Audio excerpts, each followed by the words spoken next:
নমস্কার বন্ধুরা, আমি অনু। হ্যাপি লাইফ উইথ অনুর আরও একটা নতুন ব্লগে আপনাদের সকলকে জানাই মন থেকে অনেক অনেক স্বাগত। কেমন আছেন আপনারা? নতুন দিন, আরও একটা নতুন দিনের গল্প নিয়ে আমি চলে এলাম আপনাদের কাছে। আরও একটা দিনের গল্প, কিছু কাজকর্ম নিয়ে। তো সকাল সকাল শুরু হয়েছে জলখাবার দিয়ে। তো যেহেতু বাড়িতে জন কিষেন লেগেইছে, কয়েকদিন ধরেই বলছি, তো সেই কারণেই তাদের জলখাবার করে নিচ্ছি। আজকে জলখাবারে ছিল ঘুগনি আর মুড়ি।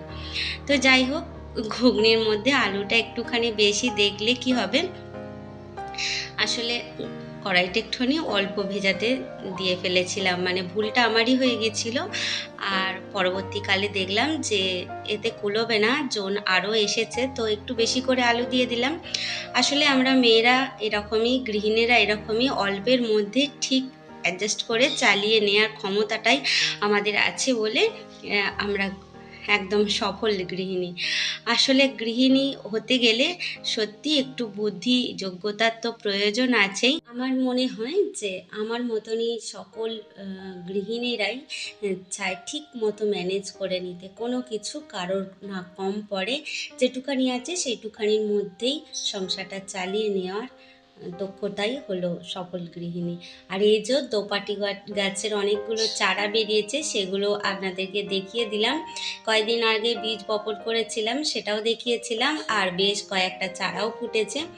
আর এর সাথে সাথে ঘরের কিছু কাজকর্ম করে নিচ্ছি, যা আপনাদের সঙ্গে ডিটেলসে সেইভাবে আজকে দেখানো হয়নি। তো এই ফুলগুলোয় প্রচুর ধুলো পড়েছিল, সেগুলোও পরিষ্কার করে নিলাম। কটা অ্যাডিনিয়াম গাছের কাটিং তো আগেই করে ফেলেছি, আর এই 3টে গাছ বাকি আছে, এগুলো কাটিং করব।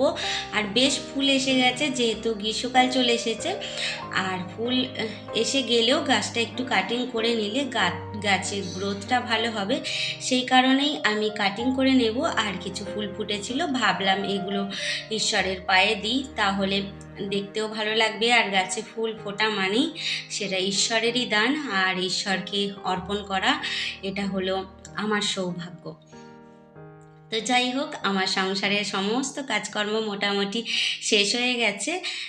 বিশেষ করে ঘর ঝাড়ু দেওয়া, বিছানাপত্র গোছানো, এগুলো রয়েছে। অবশ্য রান্নাবান্না সেটুখানি তো আপনাদের সঙ্গে শেয়ার করবই।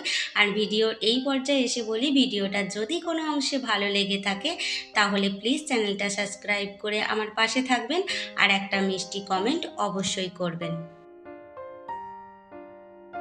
তারপরে এই যে চলে এসেছি রান্নাবান্নার দিকে। আজকে করব চিকেন, যেহেতু আজকে ছেলে বাড়িতে আসছে, সেই কারণে ওর পছন্দের একটুখানি চিকেন আলু কষা করে নেব। আর বিশেষ কিছু রান্না সেইভাবে করব না, আর করে নেব আমের টক।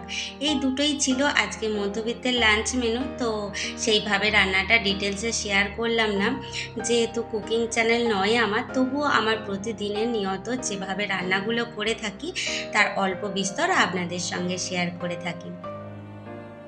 আসলে প্রত্যেকটা দিনের যা কাজকর্ম আমি করি আমার সংসারের, সেটুখানি তুলে ধরা আমার একমাত্র উদ্দেশ্য।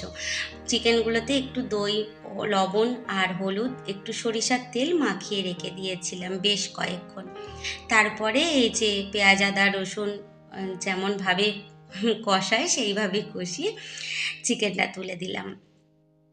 আসলে সবাই এইভাবেই রান্না করে। আর এই চিকেন তো প্রত্যেকটা ঘরে ঘরে প্রতিনিয়তই হয়। এখনকার ছেলেমেয়েরা এই চিকেন ছাড়া ভাতই তাদের চলে না। যাই হোক, আপনাদের সঙ্গে বকবক করতে করতে এই যে আমার চিকেনটা হয়ে গেছে। আর খুব একটা কালার ভালো এসেছে কি না এসেছে জানি না, তবে টেস্ট খুব ভালো ছিল, ভীষণ সুন্দর হয়েছিল আজকে চিকেন আলু কষাটা। আর এই যে ঢ্যাঁড়স দিয়ে আম দিয়ে করে নেব একদম পাতলা একটা টক।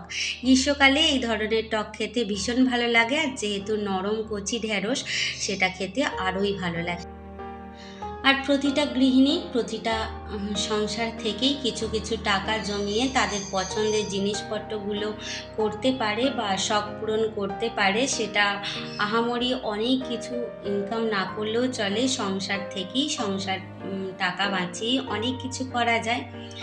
আর আমিও কিছু করছি, সেটা কমপ্লিট হলে আপনাদের সঙ্গে শেয়ার অবশ্যই করব। আর তার আগে এই যে আমার আম গাছগুলো একটুখানি শেয়ার করে দিলাম, যে আমাদের আম গাছে আমগুলো দেখুন বেশ বড় বড় হয়ে গেছে। তবে কি বলুন তো, বৃষ্টি হচ্ছে না, গ্রীষ্মকালে যেহেতু প্রচণ্ড পরিমাণে রোদ্দুরের তাপ বেড়ে গেছে, ফলে আমের বগাগুলো শুকনো হচ্ছে আর ঝরে ঝরে পড়ে যাচ্ছে। এখনও অনেক কালবৈশাখী ঝড় বাকি আছে, এখনও অনেক কিছু বাকি আছে, জানি না আম কটা পাওয়া যাবে। আবার পোকার উপদ্রব আছে, যদি পোকা ধরে যায় ব্যাস এক আর আম খাওয়া এবছর হবে না। তো যাই হোক, তবুও স্মৃতি হিসাবে তুলে রাখলাম, জানি না শেষ পর্যন্ত শেষ রক্ষা হবে কিনা, তাই আপনাদের সঙ্গে ভিডিওর আকারে একটু একটু করে রাখলাম। বেশ কিছুদিন হলো আমার কিছু নিজস্ব অসুবিধার কারণে রেগুলার ভিডিও দিতে পারছি না, তবে আমি চেষ্টা করছি সকল বন্ধুদের পাশে থাকতে। আর আমি যার পাশে যাই সম্পূর্ণ ভালোবাসা দিয়ে তবেই সেখান থেকে আসি। আসলে আমার কাছে মনে হয় যে সবার কাছে একটু একটু করে না গিয়ে 5 জন হোক, 10 জন হোক, 20 জন হোক, তাদের কাছে যাও, সম্পূর্ণ ভালোবাসাটা দাও, আর সেটাই হবে সবথেকে প্রকৃত বন্ধুত্বের কাজ। তো যাই হোক, আজকের মতো আসি, দেখা হবে আবার, খুব ভালো থাকবেন।